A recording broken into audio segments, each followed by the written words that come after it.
Good news for the UK on the economic front. GDP rose by a whopping 0.3% in the first quarter of this year. Hey, look, we'll cling on to the good news, won't we? That's more than initially expected by the Office for National Statistics, and it actually puts the UK, crucially, ahead of countries like France and Germany when it comes to economic growth, who are both EU so-called powerhouses. So, Chancellor Jeremy Hunt says the figures prove the doubters wrong, but do these stats prove that it was the right decision to leave the EU, and also the clamour will now be growing for tax cuts? I am joined by the barrister, writer, housewife's favourite, Stephen Barrett. Thank you very much, Stephen. Great to have you on the show. So, all of the doomsayers who were very quick to look at now erroneous data, which showed that we'd not bounced back, we'd not built back better from the coronavirus crisis, that our friends over there on the other side of the channel, they were having it off while we were all stuck fighting for whatever scraps of food remained outside a burning Lidl. They were all wrong, weren't they? And actually, we're doing quite well. Are we better out of the EU, do you think? Well, so I've never taken a political position on Brexit, and I never will. And I do think that gives me a certain freedom that those who align one way or another don't have. I remember how, I think it was only a week or so after the referendum, all of a sudden, those who were terribly upset about leaving were obsessed with PMI data. For like a day or two, they were obsessed with it because it showed that we were doing slightly less well than Germany. And that was taken as holy writ that Brexit was a terrible curse and that we all turned into pillars of salt. And then the next week, the PMI data didn't support that. And since then, PMI data has never been mentioned again. And I rather imagine, I like to think of PMI data a bit like Miss Havisham, sort of sat home alone, wondering why the phone never rings. No one's ever interested in PMI data anymore. It was suddenly, the talk of the town, and now it's nothing. No one cares. And so we mustn't, or you can, as politics you can if you want to. But those who support leave, would be ill-advised to copy that and say that this is proof that Brexit is working. And what I can do as a lawyer is tell you how we have hardly diverged at all from the EU. So think about it. Think about law as an operating system. We're still running the same version of Windows that the EU is running. Now, if you believe that there's going to be an economic potential to Brexit, which is a perfectly valid political position, if that's yours, that's your position. Other positions are available. If you believe that, then you need to diverge from EU law to see the benefits. All we are seeing is the minor variations that happened when we were inside the EU anyway.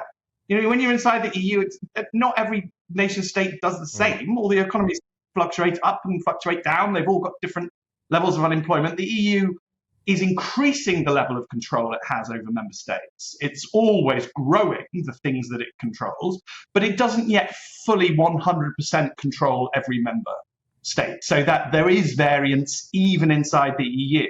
But so I've just sort of told the leaders off, or told them not to get too excited. But maybe I should be nice to them. If they do want a benefit to Brexit, then they need to diverge from EU laws. They need to change the operation. Can you just outline, Stephen, on that? Because I think that's a really important point, right? Because Brexiteers can't necessarily have it all both ways, which is that. It's all easy to look at these figures now, as I've been doing, and trumpet them and say, this is fantastic, look, we're doing better than Germany and France, EU powerhouses. We were right to leave the EU. But then also, simultaneously, like I do, complain that we haven't diverged enough from the European Union. So, that's a tricky position to be in. What areas could we diverge in, do you think, that may well lead to a greater benefit? I mean, is this Britain doing very well, but still very much with the handbrake on? Well, I mean, the fact is that we are aligning still, and the public are not necessarily being told that. So we made the political decision to align with the EU on the sale of petrol cars and gas boilers. It was not sold to the public as alignment with the EU. It was sold as a brave standing up against, climate change, eco-zealot. But actually, it was just alignment with the EU. We're going to come under intense pressure. I think the steel industry is already lobbying government. So to align on carbon taxes, that'll be another major battleground. The opportunities for variance are there. I mean, you talk to industry and sector-specific people, I don't know if I can talk about law because I still think that would be a political position, and therefore I shouldn't, even though I do know quite a lot about the legal industry. But there are opportunities for variance if you believe, you have to have the political will to believe in them, but they must theoretically be there. And all I'll say about the EU, and this is not a criticism of it at all, because there are many benefits that flow from this, but it has to have one size fits all for what was 28 member states. And that is quite difficult to do. I mean, part of the joy I have in writing about the law is I notice the differences between us and the EU. And we had a very different constitution. And it's not immediately clear that they even noticed. They're just passing law for 28 states, assuming that they all have the same constitution. And we're the odd one. I think Malta's a bit like us as well. But anyway, I'm not a comparative constitutionalist, so I shouldn't make definitive statements like that.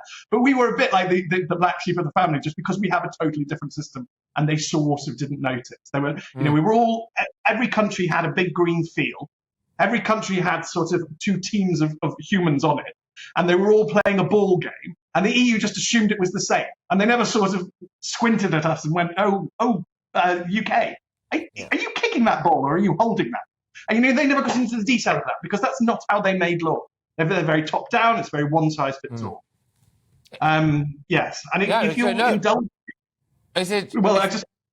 It's fascinating stuff too. Look, we are a bit pressed for time, so we are gonna wrap there, I'm afraid. But it's fascinating stuff, and I do really appreciate you coming on, and I think providing that little angle on it as well, which is that it does raise serious questions. If we diverge more, if we maybe sought some of the competitive advantage that may be on offer, what could be possible? Well, Stephen Barrett there, thank you very much. He's a barrister and writer, friend of the channel now. Patrick Christie's here on GB News, Britain's news channel.